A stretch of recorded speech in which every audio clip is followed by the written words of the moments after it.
ಋತಕಯ್ಯ ಅಮ್ಮನಿರಿಲಿಕ್ಕೆ ನನಗೆ ಬೇಜಾರಾಗತ್ತೆ. ಹಂಗಲ್ಲ ಜಾಂಕಕಯ್ಯ ಅಂತ ಮಾತಾಡ್ಸಾರು ನನಗೆ ಅಮ್ಮನಿರಿಲಿಕ್ಕೆ ಬೇಜಾರಾಗತ್ತೆ. ಯಾಕ ಯಾವಾಗ ಬರ್ತಾರೆ? ಅಮ್ಮನಿರು ಊರಿಗೆ ಯಾವಾಗ ಬರ್ತಾರೆ? ಬೇಜಾರಾಗುತ್ತಾ? ಅವರು ಊರಿಗೆ ಹೋಗಿ ಅವ್ರು ಇನ್ನೂ ಬರಲ್ಲ, ರಜೆ ಆಯ್ತಲ್ಲ.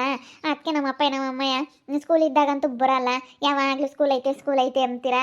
ಅದಕ್ಕೆ ಬಾರಮ್ಮ ಒಂದೆರಡು ದಿನ ಇದ್ದೋಗಿರಂತೆ ಅಂತ ನನ್ನ ಕಾರೈತಾ. ಅದಕ್ಕೆ ನಾನು ಅಯ್ಯಪ್ಪ ಮುದ್ದೆ ಮಾಡೋಕ್ಕಿಲ್ಲ ಅಂತೇಳಿ ಹೋಗಲಿಲ್ಲ. ಅದಕ್ಕೆ ನಾನು ಹಬ್ಬಕ್ಕೆ ಹೋಗಿ ಒಂದು 2 ದಿವಸ ಇದ್ದು ನಾನು ಹೋಗ್ತೀನಿ ಹಬ್ಬಕ್ಕೆ.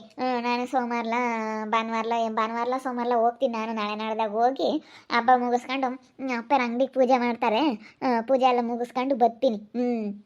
ನಾನು ಊರಿಗೆ ಹೋಗ್ತೀನಿ ಹಬ್ಬಕ್ಕೆ. ಅದಕ್ಕೆ ಇನ್ನೂ ಸ್ವಲ್ಪ ದಿನ ಬರಲ್ಲ, ಒಟ್ಟಿನಲ್ಲಿ ರಾಜ ಮುಗಿಯ ತಕ್ಕ ಬರಲ್ಲಮ್ಮ. ಹೌದೇ? ಅಯ್ಯ, ನೀನು ಊರಿಗೋದ್ರೆ ನನಗೂ ಬೇಜಾರಾಗುತ್ತೆ. ಯಾಕಾರ ತಕಯ್ಯ ನೀನಿದ್ರೆ ನನಗೆ ಒಂದಿಟ್ಟು ಬೇಜಾರಾಗಲ್ಲ. ಆಗ್ಲಲ್ಲ ಮಾತಾಡುತ್ತಿರ್ತೀನ, ಬೇಜಾರಾಗಲ್ಲ. ಊಟ ಆಯ್ತು ಜನಕ್ಕೆ? ಆಯ್ತು. ಯಾಕ ಅವಳು ತಿಂಡಿ ಮಾಡಿದ್ಲು, ಪಡ್ಡನು ಚಟ್ನಿ ಮಾಡಿದ್ಲು. ಬೈಗಿಂದಕ್ಕೆ ನಾನು ಉಳ್ಸಪ್ ಮಾಡ್ತೀನಿ. ಸೊಪ್ಪೈತೆ, ಸೊಪ್ಪೆಲ್ಲ ಸೋಸಿಕೈನಿ ಉಳ್ಸಪ್ ಮಾಡ್ತೀನಿ. ಸಾರು ಮಾಡಕ್ಕೆ ಬರಲ್ಲ, ಹಂಗೆ ಹಿಂಗೆ ಅಂತ ಜೋರು ಮಾಡ್ತಾರೆ ಋತು ಅಕ್ಕ. ನಾನು ಅದಕ್ಕೆ ಮಾಡಿಸ್ತೀನಿ ನಾನೆಲ್ಲ ಅಂತೇಳಿ ನಾನೇ ಮಾಡ್ತೀನಿ ಅಂತ ಹೇಳಿದ್ದೀನಿ. ಉಳ್ಸಪ್ಪ ಹೆಂಗೆ ಹೇಳಕ್ಕ ಮಾಡೋದು? ಟಮಾಟೆ ಹಣ್ಣು ಬದನೆಕಾಯಿ ಎಲ್ಲ ಹೆಚ್ಚಾಕ್ಬಿಟ್ಟು ಮಹಿಯದಲ್ಲಿ ಬೇಳೆ ಹಾಕೋದು, ಸ್ವಲ್ಪ ಟೊಮೊಟೊ, ಬದನೆಕಾಯಿ, ಬೆಳ್ಳುಳ್ಳಿ, ಈರುಳ್ಳಿ, ಸ್ವಲ್ಪ ಸಾಂಬಾರು ಪುಡಿ ಎಲ್ಲ ಹಾಕ್ಬಿಟ್ಟು ಸೊಪ್ಪು ತೊಳೆದಕ್ಕೆ ಉಪ್ಪು ಹಾಕಿ ಕುಕ್ಕರ್ಗೆ ಅಷ್ಟೇ. ಆಮೇಲೆ ಅದನ್ನು ಮಸಿಯೋದು. ಅಷ್ಟೇ, ಏನು ಅಂತ ದೊಡ್ಡದಲ್ಲ ಮಾಡು. ಮಾಡಬೇಕು, ಮಾಡಿದ್ರೇನೆ ಏನು ಇದಿರಲ್ಲ. ಸುಮ್ಮನೆ ಮಾಡು ನೀನೇನೆ ಅಡುಗೆನ. ಅಷ್ಟೊಂದೆಲ್ಲ ಜೋರು ಮಾಡ್ತಾರಂದ್ರೆ ಯಾಕೆ ಅವರು ಇದು ಬಿಡ್ಬೇಕು? ಅವಳೊಂದು ಟೈಮ್ ಮಾಡಿ ಇವಳೊಂದು ಟೈಮ್ ಮಾಡಲಿ ಹೇಳು. ನನಗೆ ಅಕ್ಕ ಇದನ್ನೆಲ್ಲ ನೋಡ್ತಿದ್ರೆ ಸುಮ್ಮನೆ ಬೇರೆ ಮಾಡಿಬಿಡೋಣ ಅನ್ನಿಸ್ತೈತೆ. ಬೇರೆ ಮನೆ ಮಾಡಿ ಸುಮ್ಮನೆ ಅತ್ಲಾಗೆ ನಿಮ್ಮ ಮನೆಗೆ ಹಳೆ ಮನೆಗೆ ಇಲ್ಲಿ ಬರೋಣ ಅಂತ ಇದೀವಿ ಕಣಕ್ಕ. ಸುಮ್ಮನೆ ಯಾಕೆ ತಲೆ ನಾವು ಜಾನಕಿಗೆ ಇಲ್ಲದ್ದು ಬೈತಿರ್ತಾರೆ ಕಣಕ್ಕ ಯಾವಾಗ್ಲೂ. ನಾನು ಅದನ್ನೇ ಹೇಳಿದ್ ನಿನಗೆ, ಬೇರೆ ಮನೆ ಮಾಡೋಣ, ನಾವಿಲ್ಲೇ ಋತಕರ ಮನೆಯಾಗಿರೋಣ, ಹಳೆ ಮನೆಗೆ ಚೆನ್ನಾಗೈತಿ ಇಲ್ಲಿ ಅಂತ ಚೆನ್ನಾಗೈತೆ. ನನಗೆ ಇಲ್ಲೇ ಬಂದು ಕುಕ್ಕವಂಗೆ ಆಗುತ್ತೆ. ಆಗ್ಲಲ್ಲ, ಚೆನ್ನಾಗೈತಿ ಇಲ್ಲಿ, ಇಲ್ಲೇನೆ ನಾವು ಇರೋಣ. ಸುಮ್ಮನೆ ನಾನೆಲ್ಲ ಉಪ್ಪಿಟ್ಟು ಮಾಡ್ತೀನಿ. ರೊಟ್ಟಿ ಸುಡಕ್ಕೆ ಬರಲ್ಲ, ಉಪ್ಪಿಟ್ಟು, ಚಿತ್ರಾನ್ನ, ಪಲಾವು ಮಾಡೋದು ಕಲ್ತೈನಿ. ಅದೃಷ್ಟಕಾಯಿ ಕಲ್ಸೈತೆ ಪಲಾವ್ ಮಾಡೋದು. ನೆನ್ನೆ ಸ್ನಾನದ್ದು ಪಲಾವ್ ಮಾಡೋದು ನೋಡ್ಕೊಂಡೆ. ಪಲಾವ್ ಮಾಡೋದು ಬರ್ತೈತೆ. ಆಮೇಲೆ ಹೋಗ್ತಾ ಕಲಿತೀನಿ. ಸುಮ್ಮನೆ ಬೇರೆ ಇರೋಣ.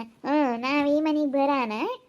ಬರ್ಬೋದು ಜಾನಕಿ, ಆದರೆ 1-2 ದಿನ ಸುಧಾರ್ಸಂಗೆ ತಡಿ. 1-2 ದಿನ ನೋಡೋಣ ಹೆಂಗೆ ಏನು ಹೆಂಗಾಗುತ್ತೆ ಅಂತೇಳಿ ನೋಡೋಣ. ಇವಾಗ ನಾವಾಗಿ ನಾವು ಬಂದರೆ ಅದು ಚೆನ್ನಾಗಿರಲ್ಲ. ಅವರಾಗಿ ಅವ್ರು ಹೇಳಿದ್ರೆ ಅದು ಚೆನ್ನಾಗಿರುತ್ತೆ ಕೇಳೋಕ್ಕೆ. ನಮ್ಗೆ ಭಾಗ ಕೊಡು ಹೋಗ್ತೀವಿ ಅಂತ. ಇವಾಗ ನಾವೇನಾರು ಬರ್ತೀವಿ, ಹೋಗಪ್ಪ ನೀನು ಮಾಡ್ಕೊಂಡು ನಂಗೆ ನಿನ್ನ ಪಾಡಿಗೆ ನೀನು, ನಾವಿನ್ನೂ ಯಾತು ಕೊಡಲ್ಲ ಅಂತಾರೆ. ಆವಾಗ ಆಮೇಲೆ ಕೇಳಿದ್ರೆ ಸರಿ ಹೋಗುತ್ತೆ. ಎಂತನ ಪಾತ್ರೆಗೆ ಸಾಮಾನು ಸ್ವಲ್ಪ ಕೊಟ್ಟರೆ ಅದ್ರ ಜೊತೆಗೆ ಸ್ವಲ್ಪ ತಗೊಂಬಂದಿಲ್ಲ ಅತ್ಲಾಗೆ ಹೆಂಗೆ ಮಾಡ್ಕೊಂಡು ಉಣ್ಬೋದು ಅಷ್ಟೆ. ಸುಮ್ಮನೆ ಬೇರೆ ಮಾಡೋಣ ಅಂತ ಇದ್ದೀನಿ. ಅವಳು ಒಳ್ಳೆಯವಳಲ್ಲ, ನನ್ನ ತಮ್ಮನ ಹೆಂಡ್ತಿ. ಪಾಪ ಇವಳಿಗೆ ನಮ್ಮ ಜಾನಕಿಗೆ ತಿಳಿಯಲ್ಲ ಅಂತೇಳಿ ಎಷ್ಟು ಇದನ್ನು ಮಾಡ್ತಾರೆ ಗೊತ್ತೇ. ಬೆಳಗ್ಗೆ ಹಂಗೇನೆ ಎಲ್ಲನ ಸಗಣಿ ತಂದು ಸಗಣಿ ಹಾಕೋ ಬಾಗ್ಲಾಗೆ ಹಂಗೆ ಹಿಂಗೆ ಅಂತ ಜಗಳ ಮಾಡ್ತಿದ್ಲು ಋತು ಅಕ್ಕ. ಅದಕ್ಕೆ ನಾನು ಸರಿಯಾಗಿ ಹೇಳಿದೆ, ನೀನು ಜಗಳ ಮಾಡಿಕೊಡ್ದು ಮಾಡ್ಬೇಕಷ್ಟೇ. ನೀನೊಂದು ವಾರ ಮಾಡಿದ್ರೆ ಅವಳೊಂದು ವಾರ ಮಾಡ್ತಾಳೆ. ನೀನು ಮಾಡ್ಬೇಕು ಈ ವಾರ.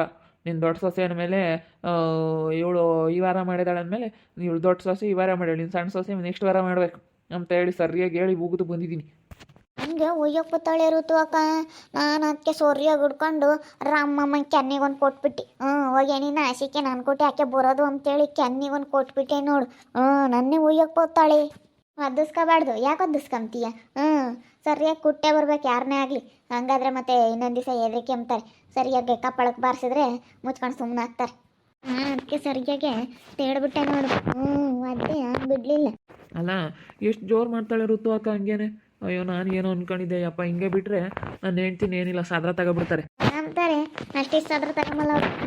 ಒಳ್ಳೆಯವರಲ್ಲ, ಸುಮ್ಮನೆ ಬಂದಿರ್ಲಿರಪ್ಪ ಅಷ್ಟೇನೆ. ಈಗ ನೀವು ಕೇಳಿದ್ರೆ ಬೇರೆ ಹೋಗ್ತೀವಿ ಅಂತ ಹೋಗ್ಲಿ ಹೇಳು ಅಂತಾರೆ. ಅದಕ್ಕೆ ಸುಮ್ಮನಿರ್ರಿ. ಅವ್ರು ಏನು ಮಾತಾಡ್ತಾರೆ ನೋಡು. 1-2 ದಿನ ಸುಮ್ಮನಿರೋದಿಲ್ಲ. ಈ ಕೆಮ್ತಾಳಪ್ಪ ನಿಮ್ಮ ಅಮ್ಮ ಅಂತನು. ಹಂಗೇನೆ ಅವಳ ಹೇಳ್ಕೊಟ್ಟವಳೆ ಅವಳ ಇದು ಮಾಡ್ಯವ್ರೆ ಅಂತ ಏನು ಬೈ ಕೆಮ್ತಾ ಇದ್ದಾಳೆ. ನೋಡಲ್ಲ ನೀನು ಇಲ್ಲಿ ನಿನ್ಕೊಂಡು ಮಾತಾಡೋದ ನೋಡ್ತಾ ಇದ್ದಾಳೆ ನಿಮ್ಮ ಅಮ್ಮ. ನೋಡ್ಲಿ ಬಿಡು ಅದೃಷ್ಟ. ನನ್ನ ತಲೆ ಕೆಡಿಸ್ಕೊಂಬಕ್ಕೆ ಹೋಗಲ್ಲ. ನೋಡ್ಲಿ ಹೇಳು, ಉರ್ಕೊಂಬ್ಲೇಳು. ನಮ್ಮಮ್ಮ ಯಾವತ್ತು ನನ್ನ ಮಗ ಅಂಬೋದು ಆಸೆ ಇದ್ದಿದ್ರೆ ಹಿಂಗೆ ಮಾಡ್ತಿರ್ಲಿಲ್ಲ, ಅವ್ರಿಗೆ ಹಂಗೆ ಹೇಳ್ಕೊಡ್ತಿರ್ಲಿಲ್ಲ. ಬಿಡು, ಅವನು ಮಗನೇ ಅಲ್ವೇ, ಅವನು ತಗೊಂಬ್ಲಿ ಬಿಡಲೆ, ಅವನಿಗೆ ಬಂದಿರೋ ಅಂಥದ್ದು ಅಂತ ಹೇಳೋರು ಇನ್ನೊಬ್ರು ಯಾರಾದರೂ ಆಗಿದ್ರೆ, ಅವ್ನು ಯಾಕೋ ನಿನ್ನ ತಾಂಬ್ತೀಯ, ನಿಂದು ಎಷ್ಟೈತೆ ಅಷ್ಟು ನೋಡ್ಕೊಂಡು ಇರೋದು ಸುಮ್ಮನೆ, ಅವ್ನು ಯಾಕೆ ತಾಂಬ್ತೀಯ, ಅವ್ನು ಯಾಕೆ ಆಸ್ತಿ ನೀನು ಇದು ಮಾಡೋಕೆ ಹೋಗ್ತೀಯ ಅಂತ ಬೈಯೋರು ಇನ್ನೊಬ್ರು ಯಾರಾದರೂ ಆಗಿದ್ರೆ. ಇವ್ರಿಗೆ ಬುದ್ಧಿ ಇರೋರಾಗಿದ್ರೆ ಹಿಂಗೆ ಮಾಡಾರೆ? ಹಾಂ, ಬೈಕೆಂಬ್ಲಿ ಬಿಡು ಅದೃಷ್ಟ.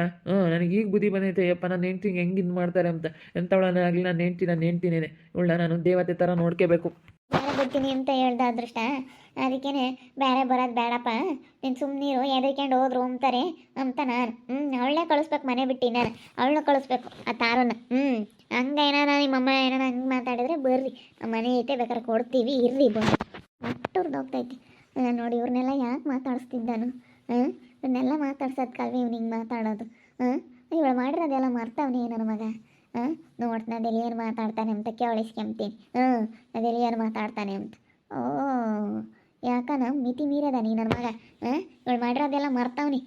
ಇವಳಿಂದ ಯೋಟ ಎಂದೋದ ಅದೆಲ್ಲ ಮನಸ್ಸಿನಾಗ ಇಕ್ಕೊಂಡಿಲ್ವೇನ ಅಲ್ಕ ನನ್ನ ಮಗ. ಈಗ ನಾನೇನು ಯಾರಿಗೂ ಹೆದರಿಕೆ ಹೋಗಲ್ಲ ಋತು ಅಕ್ಕ. ನಾನು ಇದ್ದಿದ್ದಂಗೆ ಮಾತಾಡೋ ಅಂತೇಳಿ ನನ್ನ ಹೆಂಡ್ತಿಗೆ ಹೇಳ್ಬಿಟ್ಟಿದ್ದೀನಿ. ನೀನೇನು ತಲೆ ಕೆಡಿಸ್ಕೊಂಬಕ್ಕೆ ಹೋಗ್ಬೇಡ, ಇದ್ದಿದ್ದಂಗೆ ಮಾತಾಡ್ಬಿಡು ಅಂತ ಹೇಳಿದ್ದೀನಿ. ನನ್ನ ಹೆಂಡ್ತಿಗೆ ಎಷ್ಟೋ ತಿಳುವಳಿಕೆ ಇಲ್ಲ ಅಂತೇಳಿ ಹೆಂಗೆ ಇದನ್ನು ಮಾಡ್ತಾರೆ, ಆಟ ಆಡಿಸ್ತಾರೆ ಹಂಗೇನೆ. ಏನೇನು ಗೊಂಬೆ ಮಾಡ್ಕೊಂಡವ್ರೆ, ಗೊಂಬೆ ಅಂದ್ಕೊಂಡವ್ರು ನನ್ನ ಹೆಂಡ್ತಿನ. ಗೊಂಬೆ ಅಂತ ತಿಳ್ಕೊಂಡಂಗೆ ಹೆಂಗೆ ಮಾತಾಡ್ತಾರೆ ಬಾಯಿಗೆ ಬಂದಂಗೆ. ಏನು ನನ್ನ ಹೆಂಡ್ತಿ ಏನೇನು ಯಾಕೇನು ಇದು ಏನು ಅವಳಿಗೇನೇನು ಗೊತ್ತಾಗಲ್ಲ ಅಂತ ತಿಳ್ಕೊಂಡವ್ರೆ. ಇವತ್ತಲ್ಲ ನಾಳೆಗೆ ಅವಳಿಗೂ ಅನುಭವ ಆಗುತ್ತೆ, ಗೊತ್ತಾಗುತ್ತೆ. ಎಂಥವಳನಾಗಲಿ ಸದರ ತಗೊಂಡು ಮಾತಾಡಬಾರ್ದು. ಮಾತಾಡ ಅಲ್ಲ ಇವ್ರ ತಂಗ ಮಾತಾಡಿ ನೀನು ಇಂಥ ಕೆಟ್ಟ ಮೆಟ್ಟ ಹಿಡ್ದಿದ್ಯೇನೋ. ಅಲ್ಲ ನೋಡಿ, ನಿನ್ಗೆ ಎಷ್ಟಿರಬೇಡ ಇಂಥಲ್ಲ ಒಡೆರ್ತಾಗೆಲ್ಲ ಮಾತಾಡ್ತಿದ್ಯಲ್ಲ, ನಿನಗೆ ಮಾಡಕ್ಕೆ ಬದುಕಾಯ್ತೋ ಇಲ್ವೇನೋ? ಇಂಥರ್ತಾಗ ಮಾತಾಡಿ ಏನು ನನ್ನ ಮಗನ್ನ ಒಳಗೆ ಹಾಕ್ಕೊಂಡು ಎಲ್ಲ ಇಲ್ಲದ್ದು ಹೇಳ್ಕೊಡ್ತೀರೇನ್ರಿ ಲವಡ್ಯಾರ? ಇವಳಿಂದಾನೇ ಕಣೋ ನಿನ್ನ ಜೀವನ ಹಾಳಾಗಿದ್ದು. ಯೋಟೆಲ್ಲ ಮಾಡಿದ್ಲು ಮರ್ತ್ಕೊಂಡಿದ್ದೀಯ ಅಳೇನೆ. ನಾನು ಇಲ್ಲ ಅಂದಿದ್ರೆ ಲಂಬಡಿ ಹೊರಕ್ಕೆ ಬರ್ತಿರ್ಲಿಲ್ಲ ನೀನು. ನಾನು ಎಷ್ಟು ಕಷ್ಟಪಟ್ಟು ದುಡ್ಡು ಖರ್ಚು ಮಾಡಿ ಬಿಡಿಸ್ಕೊಂಬಂದಿದ್ದೀನಿ ಲಂಬಡಿ. ಹೋಗು, ನೀನು ಮಾತಾಡಬೇಡ.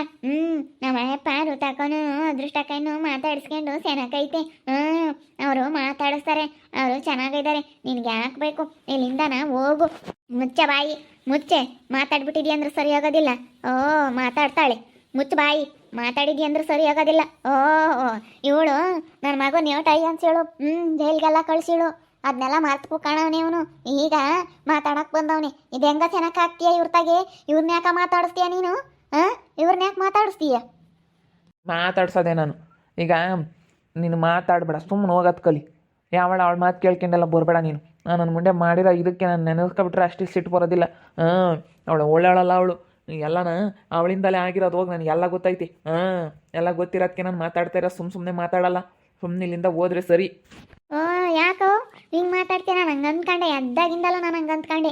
ಈಗಳೇ ಯಾರ ಹೇಳ್ಕೊಟ್ಟಿರೋದಕ್ಕೆ ನನ್ನ ಮಗ ಹಿಂಗೆ ಮಾಡ್ತಿರೋದು, ಇವಳು ಹಿಂಗೆ ಮಾತಾಡ್ತಿರೋದು ಅಂತ ಹೇಳಿ ಅದು ಎಲ್ಲಿಂದ ಬಂದೈತೆ ಅಂಬೋದು ಗೊತ್ತಾಗಲಿಲ್ಲ. ಇಲ್ಲಿಂದ ಬಂದೈತೆ ಅದು. ಹಂಗಾದ್ರೆ ಹೇಳ್ತೀವಿ ಯಾಕೆ? ನಾವೀಗ ಒಳ್ಳೇದು ಮಾಡೇ ಮಾಡ್ತೀವಿ. ಹೇಳೋದೆ ನೀನು ಹೇಳ್ಬೇಡ, ನೀನು ಬರಬೇಡ, ಹೇಳ್ಬೇಡ ಅಂತ ಹೇಳ್ದೆ ಇಟ್ಕೊಂಡು ಬರ್ದಂಗೆ ಅಂತ ಇರಲ್ಲ. ಅವ್ರು ನಮ್ಮನ್ನು ಮಾತಾಡಿಸ್ದಂಗೆ ಅಂತೂ ಇರಲ್ಲ. ನಿಮ್ಮ ಬುದ್ಧಿ ಅವ್ರಿಗೂ ಗೊತ್ತೈತೆ, ನಿನ್ನ ಬುದ್ಧಿ ಎಂಥದ್ದು ಅಂತ ಹೇಳಿ. ನಿನ್ನ ಬುದ್ಧಿ ಎಲ್ಲ ಗೊತ್ತಾಗೈತೆ. ಗೊತ್ತಾದ್ಮೇಲೂ ಸುಮ್ಮನೆ ಏನಕ್ಕೆ ಮಾತಾಡ್ತೀವಿ? ಅಲ್ಲ, ನಿನ್ನ ಬುದ್ಧಿ ಎಂಥದಂಬೋದು ಸುಮ್ಮನೆ ನಾವು ಗೊತ್ತಿಲ್ದಲೇ ಮಾತಾಡ್ತೀವಿ ಅಂತ ತಿಳ್ಕೊಂಡಿದ್ದೀಯ. ಎಲ್ಲ ತಿಳ್ಕೊಂಡೆ ಮಾತಾಡೋದು ನಾವು. ಸುಮ್ಮನೆ ಮಾತಾಡಲ್ಲ. ಏನು ಸುಮ್ಮನೆ ಬಾಯಿಗೆ ಬಂದಂಗೆ ಮಾತಾಡ್ತೀಯಲ್ಲ, ಸುಮ್ಮನೆ ಇಲ್ಲಿಂದ ನಾವು ಹೋಗೋದು ಕಲಿ. ಅವ್ರಿಗೆ ಒಳ್ಳೇದು ಮಾಡೇ ಮಾಡ್ತೀವಿ ನಾವು. ಅವರಿಗೆ ಎಷ್ಟು ಮೋಸ ಮಾಡ್ತಾ ಇದೀಯ ನೀನು? ನೀನು ತಾಯಿಯಾಗಿರಳಾಗಿದ್ರೆ ಇಂಥ ಮೋಸ ಮಾಡ್ತಿದ್ದೆ ಅವನು ಅದನ್ನೇ. ನಾನೇನೇ ಮೋಸ ಮಾಡಿದ್ದೀನಿ? ನನ್ನ ಅಂತಾಳೆ ನೋಡು, ಚಿಕ್ಕಾಗಿನ ಇಲ್ಲೋದೇ ಹೇಳ್ತಾಳೆ ನಾನೇ ಮೋಸ ಮಾಡಿದ್ದೀನಿ. ನಾನು ಇಬ್ಬರು ಮಕ್ಕಳು ಒಂದೇ ಅಂತ ತಿಳ್ಕೊಂಡಿದ್ದೀನಿ. ಅವನೇ ಹೇಳ್ತಾನೆ, ನೀನು ನಿನ್ನ ಸೊಸೆ ಇಬ್ಬರು ಸೇರ್ಕೊಂಡು ಎಂಥ ಮೋಸ ಮಾಡ್ತಾ ಇದ್ದೀರಾ ಅಂತೇಳಿ ಅವ್ನು ಕೇಳಿ ಹೇಳ್ತಾರೆ. ನಿಮ್ಮ ಬುದ್ಧಿ ಗೊತ್ತಾಗಿರೋದಕ್ಕೆ ಅವನು ನಮ್ಮನ್ನು ಮಾತಾಡ್ಸ್ಕೊಂಡು ಚೆನ್ನಾಗಿರೋದು. ನಿಮ್ಮ ಬುದ್ಧಿ ಗೊತ್ತಾಗಲಿಲ್ಲ ಅಂದಿದ್ರೆ ಅವನೆಲ್ಲ ನಮ್ಮನ್ನು ಮಾತಾಡ್ಸೋನು. ಅವನ ಜೀವನ ಹಾಳು ಮಾಡ್ತಿದ್ರಿ ನೀವು. ಏನೋ ಪಾಪ ಆ ಹುಡುಗಿ ತಿಳುವಳಿಕೆ ಇಲ್ಲ ಅಂತೇಳಿ ಆ ಹುಡುಗಿನ ಎಷ್ಟೋ ಅಯ್ಯ ಅನ್ನಿಸ್ತಿರಲ್ಲ, ಅವಳು ನೀನು ಸೇರ್ಕೊಂಡು ಭಾರಿ ಇದ್ದೀರಾ. ಅದೇ ಮತ್ತೆ. ನಾನೀಗ ಇವ್ರು ಮಾಡಿರೋದೆಲ್ಲ ನಾನು ಯಾವುದು ಮನಸ್ಸನ್ನ ಇಟ್ಕೊಂಡಿಲ್ಲ. ನಾನು ಮಾಡಿರೋದೇ ತಪ್ಪು. ನಾನು ಮಾಡಬಾರ್ದಾಗಿತ್ತು. ನಾನು ಗೆಲ್ಲೋಡಿಲಿ ನನ್ನ ಜೈಲಿಗೆ ಕಳಿಸಿದಾಳು ಅವಳು ಅಂತ ಹೇಳ್ತಾ ಇದೆಯಲ್ಲ, ನಾನು ಮಾಡಿರೋದು ತಪ್ಪು. ಫಸ್ಟ್ ಆಫ್ ಆಲ್ ನಾನು ಹೇಳ್ತಾ ಇದ್ದೀನಿ, ಇವತ್ತು ನಾನೇ ಒಪ್ಕೊಂಬ್ತಾ ಇದ್ದೀನಿ. ನಾನು ತಪ್ಪು ಮಾಡಿರೋದಕ್ಕೆ ಅವಳು ನನ್ನ ಜೈಲಿಗೆ ಕಳಿಸಿರೋದು. ನಾನು ಹಂಗೆ ಮಾಡಬಾರ್ದಾಗಿತ್ತು. ಕರ್ಕೊಂಡೋಗಿ ಕತ್ಲ ಮನೆಗೆ ಕೂಡಾಕ್ಬಾರ್ದಾಗಿತ್ತು. ಕರ್ಕೊಂಡೋಗಿ ಕೂಡಾಕ್ತೆ. ನಾನು ತಪ್ಪು ಕೆಲಸ ಮಾಡಿದೆ. ನಾನು ಅದಕ್ಕೆ ತಕ್ಕಂಥ ಶಿಕ್ಷೆ ಅನುಭವಿಸ್ದೆ. ನಾನು ಮಾಡಿರೋದು ತಪ್ಪು, ಅವಳು ಮಾಡಿರೋದು ತಪ್ಪಲ್ಲ. ಇವಾಗ ನನಗೆ ಅದು ಅರ್ಥ ಆಗ್ತೈತೆ. ಆದರೆ ನೀವು ಮಾಡಿರೋದು ಎಂಥ ಕೆಲಸ? ನನಗೆ ಹೊಟ್ಟೆ ಉರಿದೋಗುತ್ತೆ ನೀವು ಮಾಡಿರೋ ಅಂಥದ್ದು ನನ್ನ ಮುಂದೆ ಅವಳು ನನಗೆ ಮೋಸ ಮಾಡೋಕ್ಕಾಗಿನೇ ಬಂದು ಸೇರ್ಕೊಂಡವಳು ಅವಳಿಗೆ ಮಾನ ಮರ್ಯಾದೆ ಇರೋಳಾಗಿದ್ರೆ ಹಿಂಗೆ ಮಾಡ್ತಿರ್ಲಿಲ್ಲ ಅಲ್ಲ ಇನ್ನೆಂಥವ್ರು ಇರಬೇಕು. ನಾನಂತೂ ಇನ್ಮೇಲೆ ನಿಮ್ಮವೇನು ಕೇಳಲ್ಲ, ಹೋಗ್ತಾ ಇರು, ಸುಮ್ಮನೆ ಹೋಗ್ತಾ ಇರು. ತಕ್ ಬಾರು ಮನೆ ತಕ್ ಬಾ, ಅವಾಗ ಮಾತಾಡ್ತೀನಿ. ಈಗ ಮಾತಾಡಲ್ಲ, ಮನೆ ತಕ್ ಬಾರು, ಮನೆ ತಕ್ ಬಂದ್ಮೇಲೆ ಮಾತಾಡ್ತೀನಿ ಬಾ. ನಾನು ಮಾಡಿರೋದು ತಪ್ಪು, ಅದಕ್ಕೆ ನನ್ನ ಅದೃಷ್ಟ ಜೈಲಿಗೆ ಕಳಿಸಿದ್ಲು. ಅದನ್ನು ಮರ್ತಿದ್ದೀಯ ಅಂತ ಹೇಳಿ ನಮ್ಮಮ್ಮ ಹೆಂಗೆ ಬಾಯಿಗೆ ಬಂದಂಗೆ ಮಾತಾಡುತ್ತಲ್ಲ. ಅವಳು ಮಾಡಿರೋ ಅಂಥ ಕೆಲಸ ಒಳ್ಳೆಯ ಕೆಲಸನೇ. ಈಗ ನಾನು ಮಾಡಿರೋ ತಪ್ಪು, ನಾನು ಇವಾಗ ಕರ್ಕೊಂಡೋಗಳ್ನು ಕೂಡ ಕಿತ್ಕೆ ತಾನೇ ನಾನು ಕರ್ಕೊಂಡೋಗವಳು ಸ್ಟೇಷನ್ಗೆ ಹಾಕ್ಸಿದ್ದು. ನಾನು ತಪ್ಪು ಮಾಡಿದ್ದಕ್ಕೆ ಅವಳು ಹಂಗೆ ಮಾಡಿದ್ದು, ನನಗೆ ಶಿಕ್ಷೆ ಕೊಡಿಸಿದ್ದು. ಈಗ ನಮ್ಮಮ್ಮ ಹೇಳೋದು ದೊಡ್ಡದಾಗಿ ಈಗ ಅರ್ಥ ಆಗ್ತೈತೆ ನನಗೆ ಯಾರು ತಪ್ಪು ಯಾರು ಸರಿ ಅಂತೇಳಿ. ಇವ್ರು ಮಾಡ್ತಾರಂಥ ಮೋಸಕ್ಕೆ ನೋಡಿ, ಮನೆಗಳವ್ರು ಈ ರೀತಿ ಮೋಸ ಮಾಡ್ತಾರೆ ಅಂದರೆ ಹೆಂಗೆ ಅಂತೇಳಿ ನನಗೆ ತುಂಬ ಬೇಜಾರಾಗ್ತೈತೆ. ಅದಕ್ಕೆ ನಾನು ಇಲ್ಲಿ ಮಾತಾಡ್ತಾ ಇರೋದು ನೋಡಿ ನಮ್ಮೇ ಹುರ್ಕೊಂಬತೈತೆ. ಇವ್ರ ಹತ್ರ ಯಾಕೆ ಮಾತಾಡ್ತೀಯಾ, ಇವರಿಂದಲೇ ನೀನು ಕೆಟ್ಟೋಗಿರೋದು ಹಂಗೆ ಹಿಂಗೆ ಅಂತೇಳಿ. ನೋಡ್ತಾ ಇರಿ, ಏನೇನಾಗ್ಬೋದಂತ ಮುಂದಿನ ಭಾಗದಲ್ಲಿ ನೋಡ್ತಾ ಇರಿ. ಹಾಗೆ ವಿಡಿಯೋ ಬಗ್ಗೆ ನಿಮ್ಮ ಒಪಿನಿಯನ್ನ ಕಮೆಂಟ್ ಮಾಡಿರಿ. ಹಾಗೆ ವಿಡಿಯೋ ಇಷ್ಟ ಆಗಿದ್ರೆ ಲೈಕ್ ಮಾಡಿ, ಶೇರ್ ಮಾಡಿ. ಇನ್ನೂ ನಮ್ಮ ಚಾನಲ್ನ ಯಾರೇ ಸಬ್ಸ್ಕ್ರೈಬ್ ಮಾಡ್ಕೊಂಡಿಲ್ಲ, ತಪ್ಪದೆ ಕೂಡಲೇ ಸಬ್ಸ್ಕ್ರೈಬ್ ಮಾಡ್ಕೊಳ್ಳಿ. ಓಕೆ ವೀಕ್ಷಕರೇ, ಧನ್ಯವಾದಗಳು.